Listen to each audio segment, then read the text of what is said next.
Vasudevaya.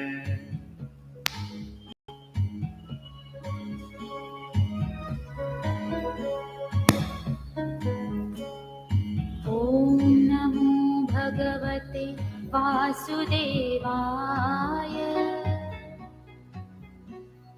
Om Namo Bhagavate Vasudevaya. Om Namo Bhagavate Vasudevaya. Om Namo Bhagavate Vasudevaya.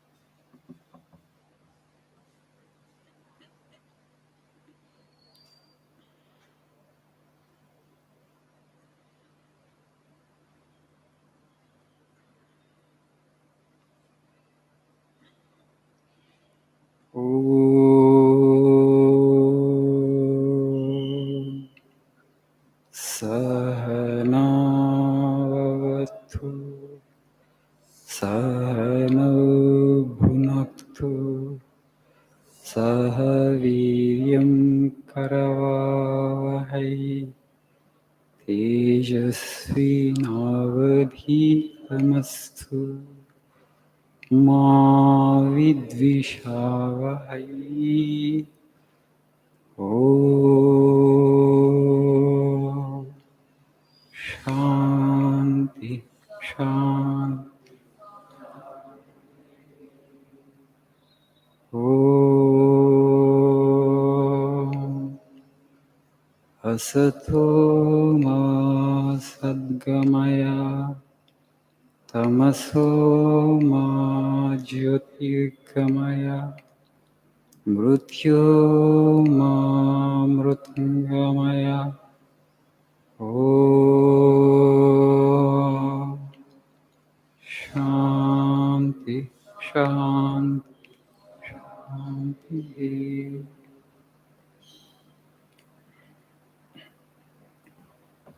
Good evening.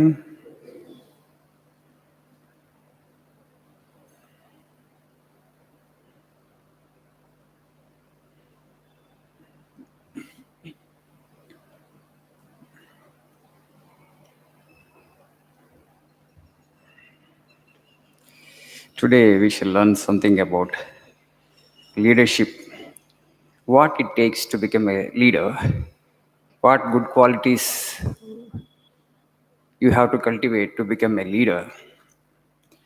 In the words of Swami Vivekananda, please turn to page number 108. Those of you who have got prayer books in your hand, please see page number 108.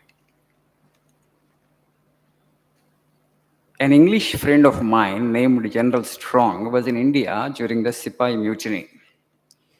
One day, in the course of conversation, I asked him how it was that the Sipahis, who had enough of guns and ammunition and were also trained veterans, came to suffer such a defeat. He replied that the leaders among them, instead of advancing forward, only kept shouting from a safe position in the rear, "Fight on, brave lads," and so forth. But unless the commanding officer goes ahead and faces death, the rest will never fight with a heart. It is the same in every branch. A captain must sacrifice his head, they say. If you can lay down your life for a cause, then only you can be a leader. But we all want to be leaders without making the necessary sacrifice. And the result is zero. Nobody listens to us. The thing is, if you want to become a leader, you should develop the spirit of self-sacrifice. We all have studied in history the 1857 Sipahi Mutiny. చదివాం కదా గుర్తుందా కాస్త One important question in history, social studies, is the reasons for the failure of 1857 Sipahi Mutiny. We read so many reasons, but we don't read this reason there. I know it is not there. Probably it would be denigrating our heroes. Those who participated in the mutiny, those who led the mutiny, we consider them as heroes. Fine. Probably thinking that it would be denigrating them, we have not mentioned this point. But Swamiji had a discussion with the British Army general, and who said that the reason for the failure are not what they are mentioned in the history book. Every reason is there. Poor ammunition there is written. One of the reasons is the weapons that the Sipais had were of inferior quality, but that is not the fact according to Swamiji, according to the British Army general. In spite of having good guns and ammunition, that was not the problem. The British general told the reason for the failure of mutiny was lack of leadership. The leaders, the people who led the mutiny, had not the courage. They did not fight with full heart. They stood in the rear and then started shouting at the other soldiers, march on, move on, go forward. पीछे कटकर आगे बढ़े बोलने से होगा क्या? Leader should be in the front. You should lead the contingent by standing in the front. They wanted to save their own skin, probably the leaders. So when you have so much of fear, you can't be a leader. Leader should have courage and you should lead from the front. Others will follow you. But they stood in the rear, in the back, behind the foot soldiers and started shouting at them, move on, go forward. Things will not happen like that. Actually, the numbers, in terms of number, the Sipais actually, the number was much bigger. British actually could not imagine that they would be able to organize a rebellion like that. In fact, they were caught unawares. ఒక మెరుపు దాడి లాంటిది అనమాట. వాడు ఊహించలేదు అంత పెద్ద దాడి చేయగలుగుతారు మన వాళ్ళు. We could have won freedom in 1857 itself had the mutiny succeeded. Because it did not succeed, we had to wait for freedom till 1947. So our freedom got delayed by 90 years. Okay?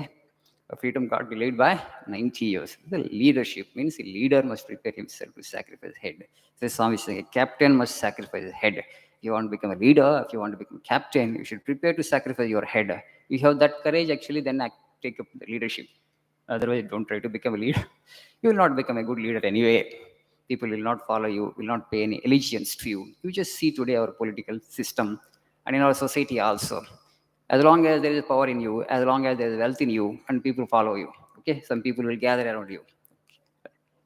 Once you are deprived of this position of power, you lost it, you don't have it, you don't have wealth and money, nobody will come near you. But if you're a true leader, if you have the capacity to love all equally, if you are impartial, if you have courage, if you have the spirit of self-sacrifice, if you have clarity of head, where you have the foresight and farsight, you're able to see things clearly, better than others. You're sitting on a perch, otherwise why should somebody follow you? వాళ్ళ brain మన బ్రెయిన్తో సమానం అయితే మనం కూడా అనుయాయులం అవుతాం కదా. The leader means you have better clarity. You're able to see things clearly. You have the capacity to lead others, to protect the interest of others. If you don't have that, why somebody should follow you? Okay? So these are the qualities that you need to have. So that's why I'm saying that if you ever aspire to become a leader, the first quality that you need to cultivate is this courage, and you should have clarity, and above all, you should have the spirit of self-sacrifice. And you must be impartial. See, most of the times the leadership fails because of this. You are not impartial. You are not unselfish. You need to be unselfish also. Some people you like more. Okay? Some psycho fans you encourage because they praise you. All may not be praising you equally. So you bring the people around you and you give them actually your wealth and plum posts and plum portfolios and other kinds of things in politics, right? Those who praise you constantly, those who hang around you. Such people are rewarded. Then naturally, others will become dissatisfied. And then they will not show or pay true allegiance to you. I don't want to talk about politics, but you know the things that are happening around us now. Okay? What is happening? Why such things are happening? Only failure of leadership. It is only the extreme selfishness of the leader, impartiality of the leader. So the leader has not the capacity to give the unconditional law. And that's the reason the people, they don't want to follow them. They rebel against the leader, saying that you are not the true leader. That's why it's very important, if you really want to become a leader, cultivate the spirit of self-sacrifice and have the courage. He never becomes a leader in whose love there is a consideration of high or low. He whose love knows no end and never stops to consider high or low has the whole world lying at his feet. I won't be able to cover all these quotations on leadership, okay, because of the time, paucity of time, shortage of time. But you have to read other quotes on your own. Okay, you all want to become leader, and leadership is required at every stage. Not that actually somebody who is the chief minister, prime minister, or somebody who is the CEO of a big company, alone leadership is required. I'm only a commoner. No, no, no. Leadership is required at every stage in life. Even if you're heading a family of 4 members, leadership is required. You should be able to provide that guidance and leadership to the remaining 3 members actually who are dependent on you. Okay, so it's very important that you cultivate certain leadership qualities. Today, the society is suffering in an immense way, not only Indian society, everywhere in the world, because there is this lack of leadership. Every organization is suffering because of lack of leadership. Clear leaders, people who have got a clarity and who have got that spirit of self-sacrifice and who have that courage, and such people are, the number has come down significantly. You know, Alexander, the Macedonian hero, Alexander the Great, they call in history, 50,000 army, okay? With that, actually, never he suffered one defeat. Of course, whether wars that he fought, very bloodthirsty and sanguinary wars, whether it was right to fight such a war, whether it was right actually to have such an ambition of conquering the world through sword, not a simple thing. Then how many people you have to kill if you really want to conquer the whole world with sword? So many people died in the battles that he had fought, but he did not lose a single battle. Always he would stand in the forefront and lead this contingent. Okay? Born fighter, Macedonian blood, born fighter. So if at all you want to become fighter, because he did not suffer a single defeat, 50,000 army only.